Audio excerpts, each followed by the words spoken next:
क्या एक मनुष्य अपनी अदम्य इच्छा शक्ति से देवताओं के विधान को बदल सकता है? क्या कोई अपनी तपस्या के बल पर ब्रह्मांड में एक नया स्वर्ग रच सकता है? भारत के आध्यात्मिक इतिहास में एक ऐसा नाम दर्ज है जिसने असंभव शब्द की परिभाषा ही बदल दी।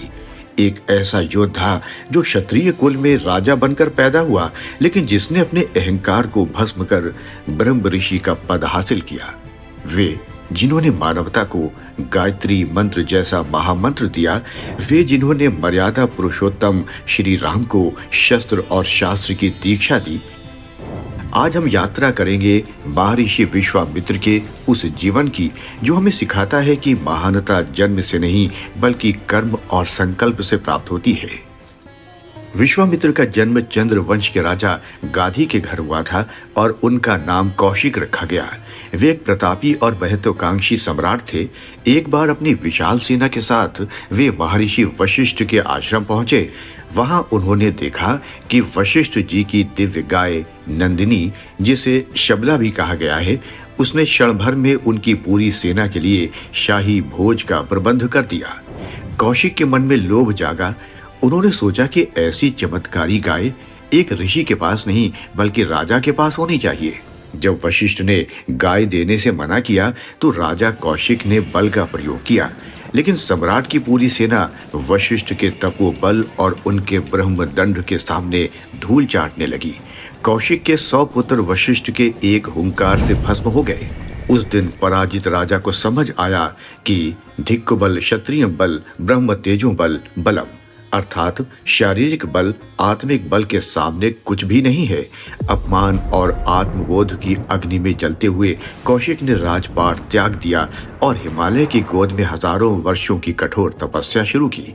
उनका लक्ष्य था वशिष्ठ के समान ब्रह्म ऋषि बनना, लेकिन ये मार्ग परीक्षाओं से भरा था। देवराज इंद्र ने उनकी तपस्या भंग करने के लिए अप्सरा मेनका को भेजा, जहां विश्वामित्र प्रेम के बंधन में बंध गए और शकुंतला का जन्म हुआ। जब उन्हें अपनी भूल का एहसास हुआ तो उन्होंने फिर से तप शुरू किया। इस बार क्रोध ने उन्हें घेरा और उन्होंने अप्सरा रंभा को पत्थर बनने का श्राप दे दिया, जिससे उनका संचित तपोबल फिर से नष्ट हो गया। विश्वामित्र गिरे, भटके, लेकिन रुके नहीं। उन्होंने सिखाया कि गलतियों से सीखना ही सच्ची साधना है। अंततः जब उन्होंने अपने अहंकार, काम और क्रोध पर पूर्ण विजय प्राप्त की, तब स्वयं ब्रह्मा जी ने उन्हें ब्रह्म ऋषि की उपाधि दी। विश्वामित्र ने ऋग्वेद के 3रे मंडल की रचना की, जिसे उन्होंने दुनिया को गायत्री मंत्र दिया, एक ऐसा मंत्र जो बुद्धि को प्रकाश की ओर ले जाता है। उनकी शक्तियां इतनी असीम थीं कि जब राजा त्रिशंकु को देवताओं ने स्वर्ग से धक्का दिया तो विश्वामित्र ने उन्हें हवा में ही रोक दिया।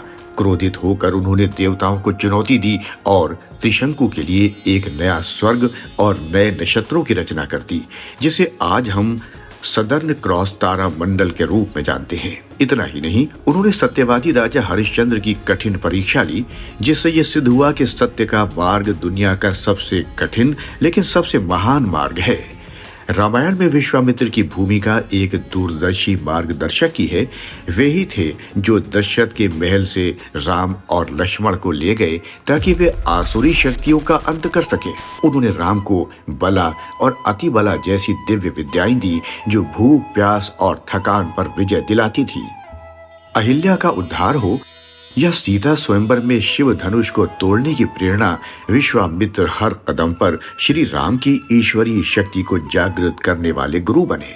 महर्षि विश्वामित्र का जीवन एक संदेश है कि आपकी शुरुआत क्या थी ये मायने नहीं रखता। मायने ये रखता है कि आप क्या बनने का संकल्प लेते हैं। वे आज भी हर उस व्यक्ति के लिए प्रेरणा हैं जो अपनी सीमाओं को तोड़कर आकाश छूना चाहता है। विश्व के मित्र महर्षि विश्वामित्र को हमारा नमन।